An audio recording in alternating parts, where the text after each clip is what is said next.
तो दोस्तों पिछले वीडियो में हमने जाना जब पूरे विश्व में विरोध चल रहा था ओशो रजनीश के ऊपर अन्याय होने पर, तो भारत वहां पर बिल्कुल ही चुप रही। भारत सरकार ने कोई भी एक्शन नहीं लिया। उसके बाद ओशो रजनीश उस घटना के बाद जब भारत वापस आ रहे थे तो एयरपोर्ट में उन्हें 3 घंटे बैठा कर रखा गया बिना कारण।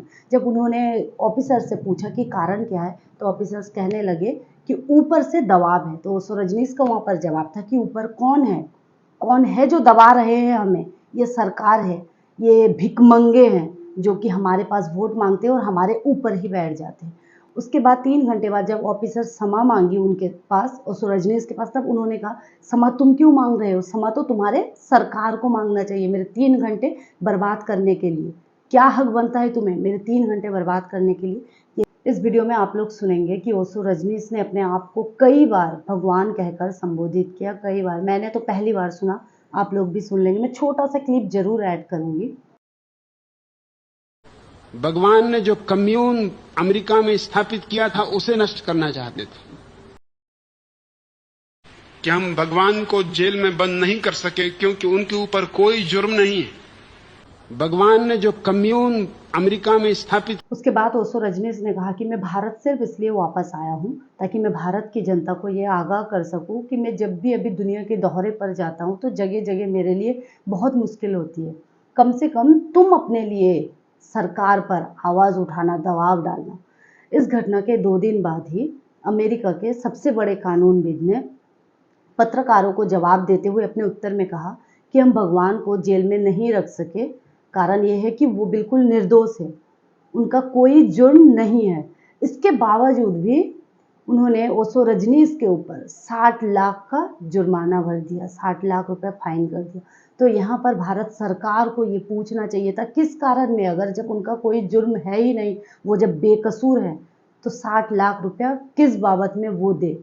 तो यही आक्षेप था ओशो रजनीश का। इसको भी उन्होंने अपने स्पीच में कहा है। कानूनविद ने, अटॉर्नी जनरल ने दूसरी बात बताई कि भगवान को गिरफ्तार करने का कारण ये था कि भगवान ने अमेरिका में जो कम्यून स्थापित किया था उसे नष्ट करना था और भगवान की मौजूदगी में वो संभव नहीं था, इसलिए उन्हें गिरफ्तार करना पड़ा।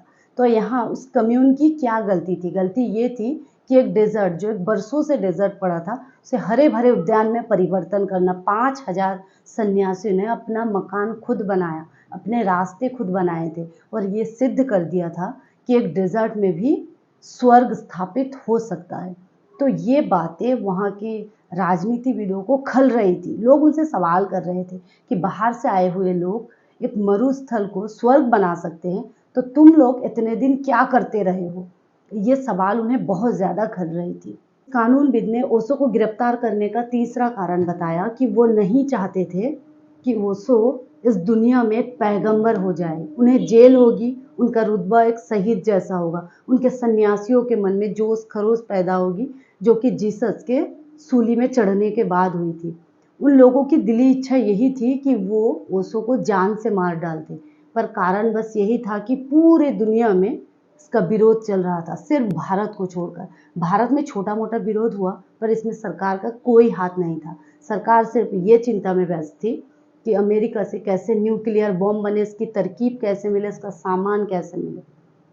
तुम और ओशो रजनीश लास्ट में ये कहकर जाते हैं कि तुम आने वाले चुनाव में उनको चुनना जो इस दुनिया को, पूरे विश्व को आध्यात्मिक रूप से परिवर्तन करने में अपने आप को बिल्कुल विसर्जन कर दे, और ना कि इस दुनिया को एक शमशान, एक मरघट बनाने में।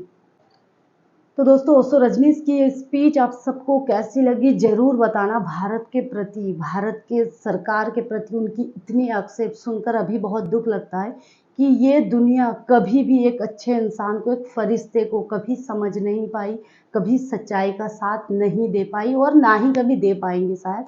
ऐसे इंसान बहुत ही कम होते हैं इस दुनिया में। ओशो रजनीश एक महान इंसान थे, हैं और ज़िंदगी भर एक महान इंसान ही रहेंगे। वीडियो अच्छा लगे तो लाइक करना। Thank you for